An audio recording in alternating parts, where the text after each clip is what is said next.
A woman in her early 30s walks into a beautifully designed apartment. Soft lighting wraps around the room. The kitchen is clean. Everything is intentional. Neutral furniture. A quiet kind of luxury. Gold jewelry rests on the counter like it belongs there. A laptop bag drops beside the couch. She kicks off her heels, the kind that signal she is doing well. She reaches for her phone. For 1 second, her face changes. The salary notification came in 3 days ago. Her rent is paid. Her car note is paid. Her skincare shelf looks expensive. Her life looks stable. But tonight, she is doing math in her head before ordering dinner. She scrolls. Calculates. Recalculates. It is not panic. Something that should not be there, now shift. Across the city, another woman walks into a smaller place. Nothing about her life looks impressive. The couch is older. Her clothes are simpler. She has used the same phone for years. There are fewer packages at the door. No visible performance. She drops her bag, sits down, and exhales. No silent panic, no low-grade dread, no background voice asking, I make good money, so why do I still feel behind? She is not calculating before existing. One of these women looks rich. The other one is financially safer. And that raises a question many women never ask early enough. How can a woman earn well, look successful, live beautifully, and still be quietly trapped in a form of poverty no one recognizes? Because we were taught to associate poverty with low income. We were taught to recognize struggle by how it looks. But there is another kind. It wears nice perfume. It pays for brunch. It looks organized on Instagram. It answers emails on time. It shows up polished. It looks like everything is working. And it still panics when life gets expensive. It still hesitates when something unexpected appears. It still feels a small drop in the chest when money leaves faster than it should. This is the high-income poverty trap. And the reason it is dangerous is because it does not feel like failure at first. It feels like progress. This woman is not irresponsible. She works hard. She may even be called successful. She may be the dependable one in her family. The one people assume is okay because she makes good money. She is the one people do not worry about, the one people think has figured it out, the one who looks too put together to be under pressure. But what nobody sees is the structure underneath her life. Her income is high enough to fund appearances, but not organized enough to create peace. She can absorb regular bills, but not a regular life. She can maintain the image, but not the shock. She is not broke in public. She is fragile in private. She does not fear everyday spending. She fears interruption, that is the contradiction. From the outside, nothing looks wrong. She pays for what she needs. She keeps herself together. She handles the visible parts of adulthood well enough to look stable. But underneath that, there is very little room for reality to move. One bad month, one medical issue, one job loss, one family emergency, one wrong financial season, and the whole identity starts shaking. Not because she is careless, not because she has no discipline, but because her life is built to function in ideal conditions. It performs well when everything goes according to plan. It just does not absorb disruption well, and that is more common than people think. In 2025, Bank of America estimated that nearly a quarter of U.S. households were living paycheck to paycheck. And that matters because high income does not automatically remove instability. Sometimes it simply upgrades the lifestyle surrounding it. The Federal Reserve also reported that for 2024, only 64% of adults said they could fully cover a $400 emergency expense with cash or its equivalent. Which means a surprising number of people are still exposed to small shocks, even in an economy full of people who look like they are doing fine. That is the part nobody explains. A high salary can hide a weak financial structure, and when structure is weak, income becomes costume. It starts looking like security without actually becoming security.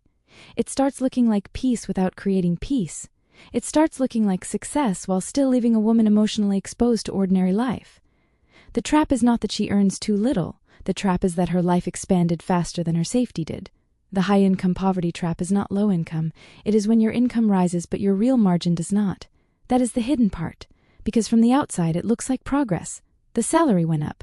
The environment improved. The choices became better. Life became softer, more polished, more aligned with the version of you that worked hard to get here.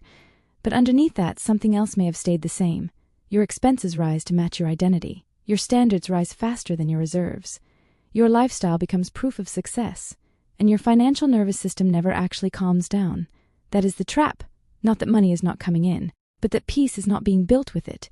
You start believing, I cannot be struggling, I earn too much. So you do not call it instability, you call it a rough month. A weird season, bad timing, burnout, a lot going on. You keep renaming the pressure so you do not have to confront the pattern. But if every inconvenience becomes pressure, the issue is not the month. The issue is the structure. That is where the truth gets uncomfortable. Not because it is harsh, but because it is hidden so well. A woman can be earning more than she ever has and still be living with the emotional patterns of financial fragility. She can look elevated and still feel one interruption away from tightness in her chest. And for women, this does not happen in a vacuum. In the US, financial pressure for women is often not just about income. It is also shaped by responsibility, caregiving, longevity, and savings gaps. In 2022, women were the sole or primary breadwinner in 16% of opposite-sex marriages, and in 29% of marriages, spouses earned about the same. That means many women are not just contributing financially, they are carrying real economic weight inside the home. And even with that, many women still end up with less long-term protection. Fidelity notes that women often retire with around 30% less savings than men, shaped by pay differences, caregiving interruptions, and investing gaps that compound over time. So this trap is not a character flaw. It is what happens when a woman builds a life around visible competence, while invisible stability keeps getting postponed.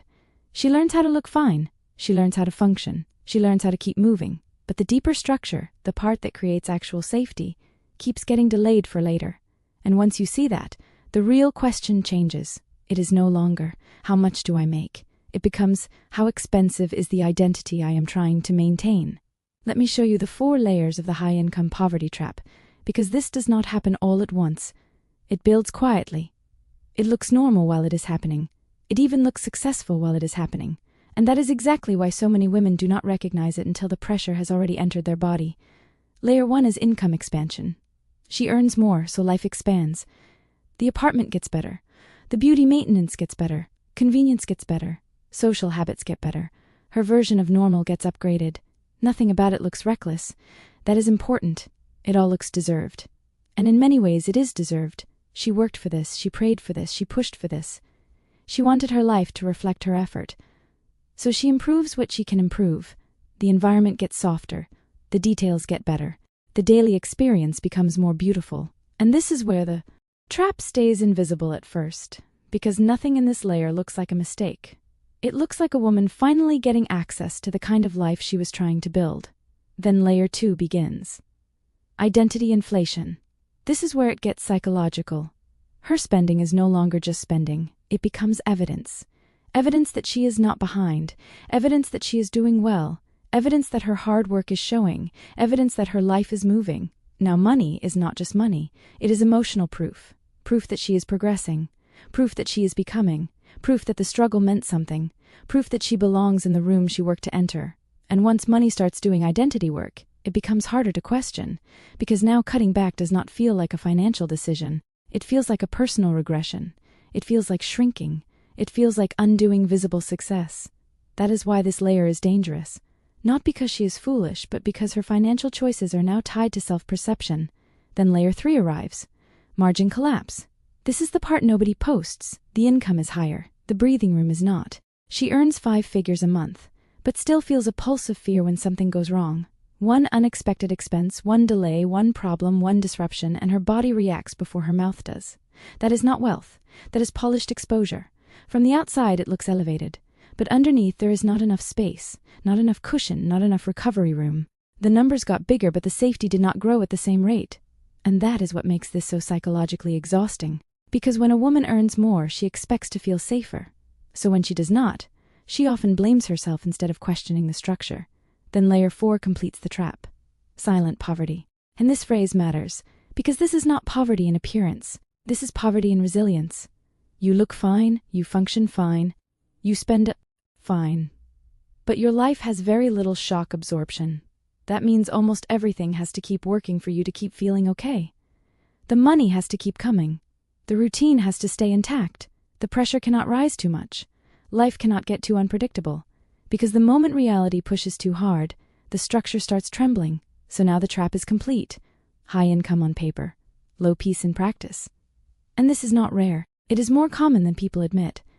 In 2025, Bankrate reported that 43% of U.S. adults said money negatively affects their mental health at least occasionally. That means nearly half of adults are not just dealing with financial numbers. They are dealing with the emotional impact of those numbers inside their minds and bodies. Bankrate also reported that women were more likely than men to lack emergency savings. In one 2025 report, 22% of women had no emergency savings compared to 14% of men.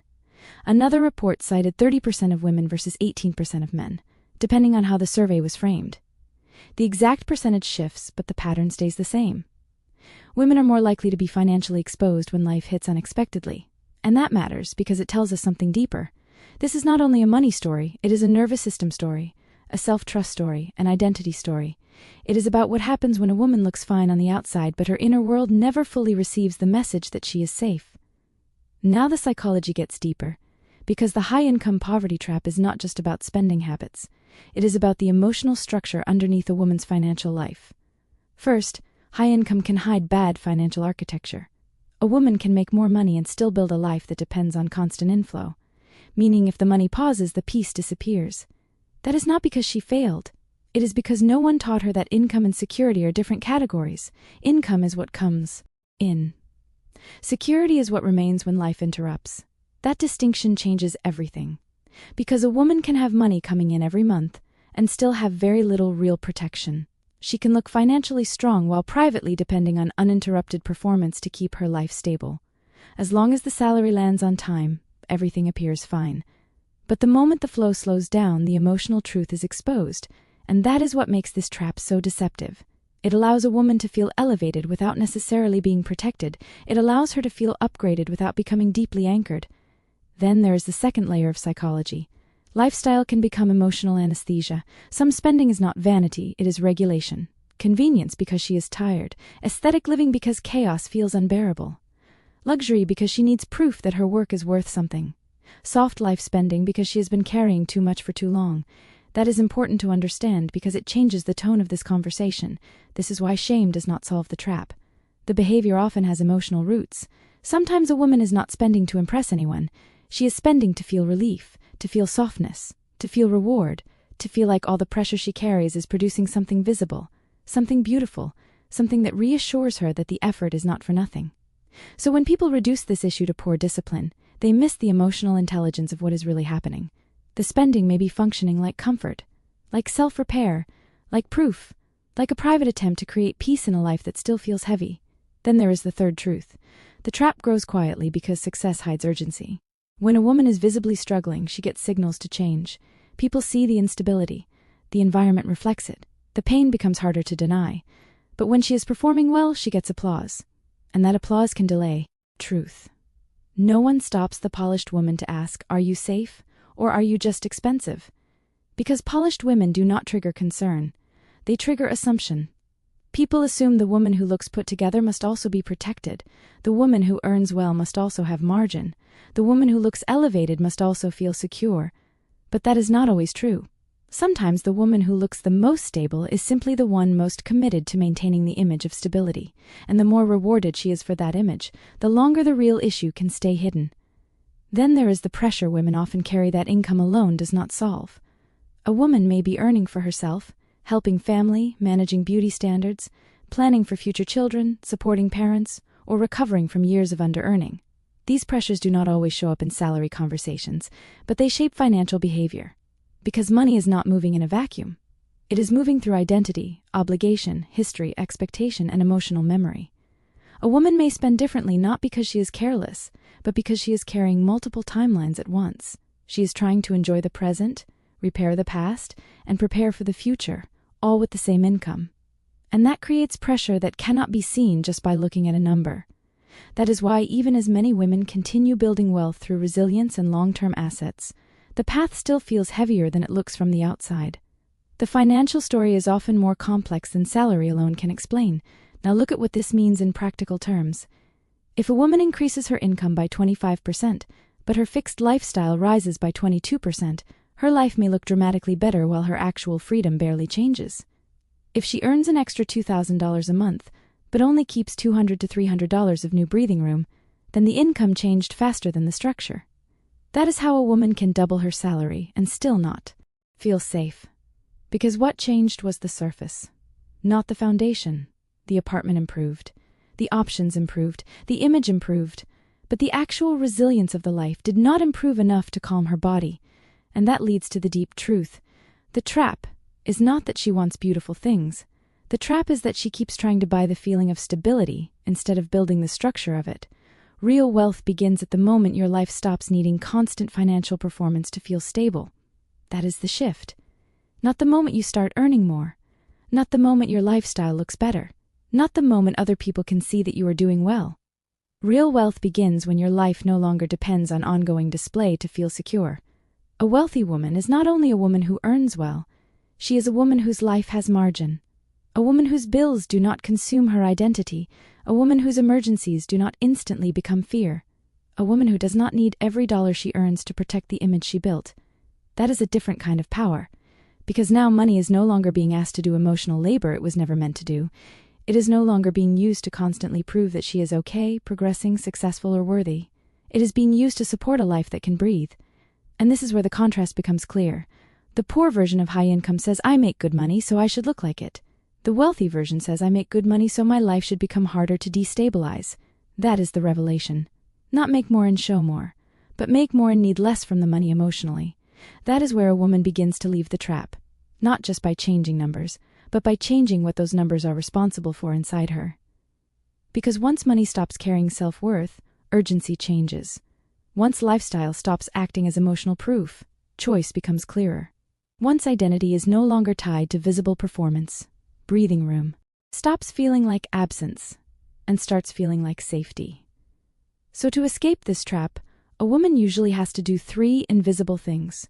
She has to separate self-worth from visible lifestyle. She has to build margin before upgrading identity. And she has to start measuring success by resilience, not aesthetics. That is the real work. Quiet work. Internal work. The kind of work no one applauds immediately, because it does not always look impressive at first. But this is the work that changes everything underneath the surface. Because the moment a woman stops asking her income to prove she is enough, she becomes available for a deeper kind of wealth. Now go back to the first woman. Imagine her 6 months later. Maybe the apartment is still beautiful. Maybe the wardrobe is still clean. Maybe she still enjoys good things. Maybe her life still looks refined from the outside. Maybe nothing dramatic changed in the way the world sees her. But something changed underneath. She no longer confuses elegance with safety. She no longer treats income like proof. She no longer needs her life to look expensive to believe it is working.